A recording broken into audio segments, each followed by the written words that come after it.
West Virginia. They played a tremendous game. They were able, which is what they want to do, is just they're really good in chaos, and they create chaos with their defense. We turned it over. We didn't display the poise that's necessary to have a chance to win against a team like that with the way they defend. I thought it would take us a little bit to get settled into the game, which it did early. Then I thought we started making some plays, stronger with the basketball. And when we did that, we got a little bit of a lead. I thought they made it even more chaotic, and we didn't handle that well. We had some foul trouble with lineups that we've never practiced with. And again, they caused that with the relentless pressure they put on you. And so, again, they were terrific, tough for us. It's kind of how the night's been. But tough for us, disappointing, but we'll use it. We'll learn from it. We'll get better, and looking to learn from it. So, questions? Greg, you scored 11 points within the first 5 minutes, and then just 1 point for the rest of the game. What changed, in that moment? I'll probably say West Virginia did a good job of locating me, transition in our half-court sets. Wasn't too many times I was left as open as I was to start the game. So I guess that's what it is. When Nelly and Jamari is both getting foul trouble, or both your facilitators, what were you guys talking about trying to do to kind of keep the offense flowing? Run whatever coach called and just stay together. Like he said, we had to try and remain poised, and that was something that we preached going into this game. So no matter who was out there at the point guard position, we just had to be poised and run whatever was called. Grant, was that just a cramp when you went down? I saw you on the sideline just for a little bit jumping around. Just a cramp? Anything? Yeah, I just caught cramps. What was the challenge defensively tonight? It seemed like West Virginia was able to get out and transition pretty easily. That came from, I would say, our bad shots and turnovers. Like, that's one thing that we talked about that would help them get in transition faster. So I would say them two things, like when they sped us up, we kept going fast so they'd get a turnover, getting to play in transition. And all our shots, I felt like, was all long misses, and they was all, every time they got it, it was a transition opportunity, and they used it to their advantage. Greg, it seemed like there was some miscommunications on defense, or at least misunderstanding when to go out, especially when you guys switched in the zone. What were some of the things that you noticed that you guys were like, hey, we got to stop this now in the moment? We wasn't talking. We didn't talk for 40 minutes, honestly. That was the one thing that our team had done a great job of, talking offensively and defensively, and today we did not do that at all. We see the result. You've been through big wins, big losses at the Division I level, Marquette. Now here, what are you going to try to learn from this? What are you going to try to teach your other teammates after this game? That we can't come into no game if we're not together thinking we're going to win.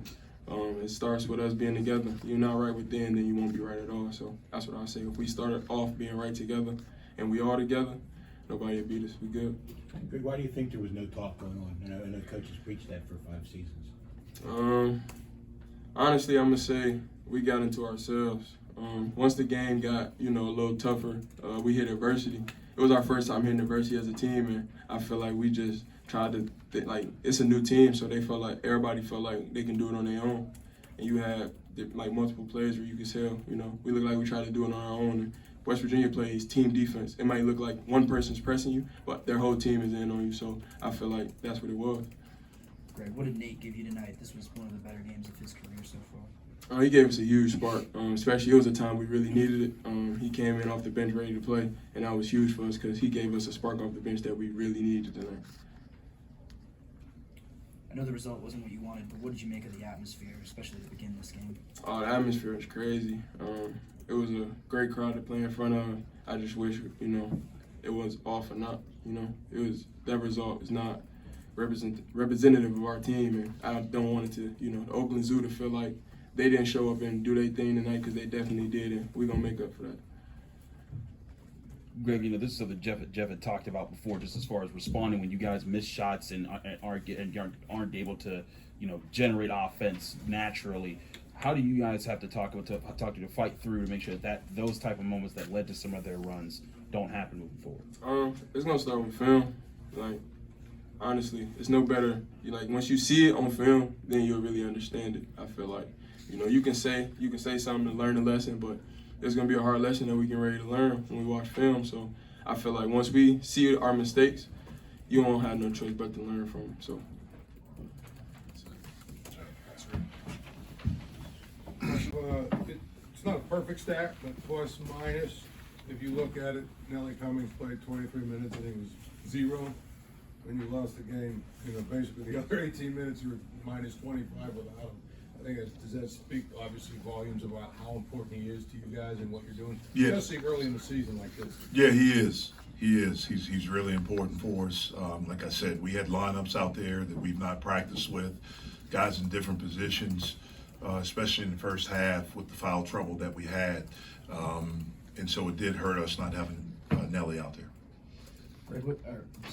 Jeff, what changed defensively when Fede and Blake got into foul trouble and had to sit for a while? Yeah, it wasn't just Fede and Blake. It was just us together. Like we weren't connected defensively like we had been, and we weren't talking. They just saw open lanes to get to the basket. They drove us. Our individual one-on-one defense was not what it needs to be. And so again, we'll learn from it. We'll get better, and we'll be better next time we play. Jeff, is this game a real example of why you really need the big guy inside? I wouldn't necessarily say that. I mean, we need John, but this game is not just the example of that. John's, I think one of the better players in our league, and so we definitely do need him. But again, that had nothing to do with tonight's outcome. The fouls, that obviously changed the way you have to coach and also play defense. Is that? Yeah, it changed everything. When we tried to go to a zone, we haven't worked on zone as much.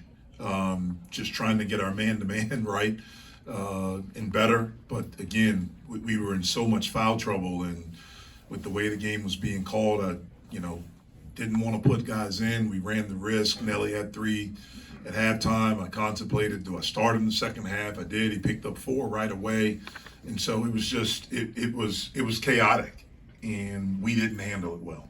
Jeff, they outscored their bench outscored you guys' bench 42-10. What can you say about the depth that West Virginia was throwing at you tonight? Yeah, they have a lot of good players.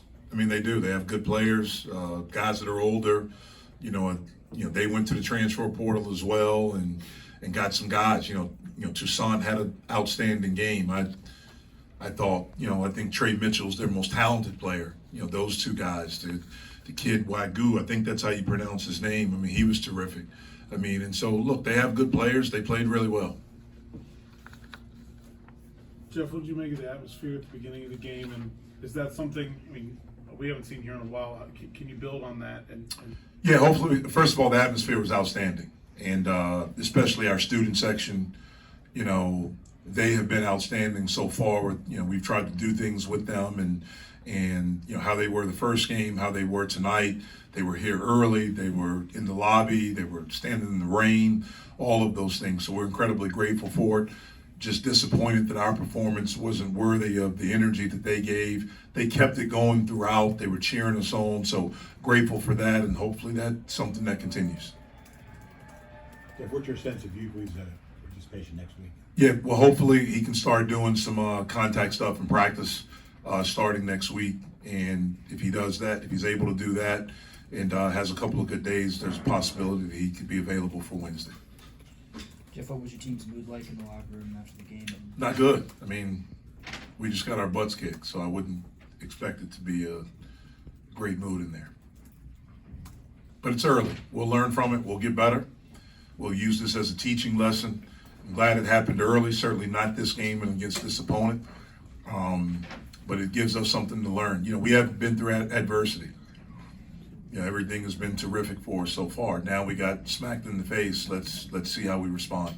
And I feel good about the character of our team that will respond. Jeff, we saw some visible frustrations from some of your guys, and just some of the calls and how things are playing out. How do you settle your team down when those frustration starts leaking into play? Yep, we have to have poise in the midst of chaos.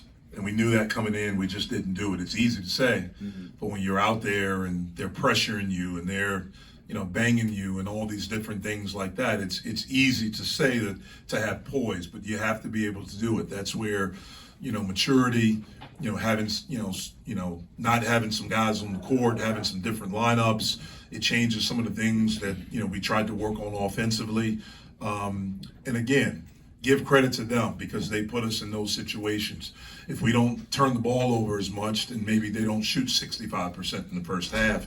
A lot of those were just in transition, and the way they cut, all of those things. I mean, they put us in positions, the way they pressure, you get frustrated, so now all of a sudden you push off. We have to be able to be poised in those situations. And so this is a learning lesson. We'll play some teams this year that will pressure like that. And when we do, we'll be better. We'll use this to get better. Coach, obviously, next year you guys go to West Virginia, and that's the last game of the series. I mean, you've kind of been involved in it now for a few years, just kind of wondering what your thoughts are on the series, and, would you like to see it continue? Yeah, the series is awesome. We need to do our part to make it more of a rivalry, but it's awesome. I hope it's something that continues, should continue. What was kind of the mood maybe at halftime, and was it just foul trouble, or what kind of led to the game kind of unraveling? Because West Virginia was shooting the lights out, but you were still much more in the game. Yeah, I mean, it was the turnovers, it was the odd lineups that we had. It was, not being able to be poised. So the mood at the halftime was, hey, let's be poised. We'll have our group in there, and we got to defend. We have to do that. I mean, they shot 65% in the half, so we have to be better on that end. Let's be more connected. It was more upbeat and trying to, get us to realize, like, hey, we're still right there. If we can correct these two things, our defense and then not turning the ball over, being strong and being connected, that it will be better. It just didn't happen for us. Blake and Nate were both forced into guarding bigger players, bigger forwards. How do you feel that those two specifically did, on the defensive side tonight? No one did well for us defensively tonight. Nobody. You look at what they shot, 52%, 53% from the field, 38 from three. That's not good defense. So it's not just Blake or Nate. We didn't play good defense tonight. Thank you, guys. Thanks, Jeff.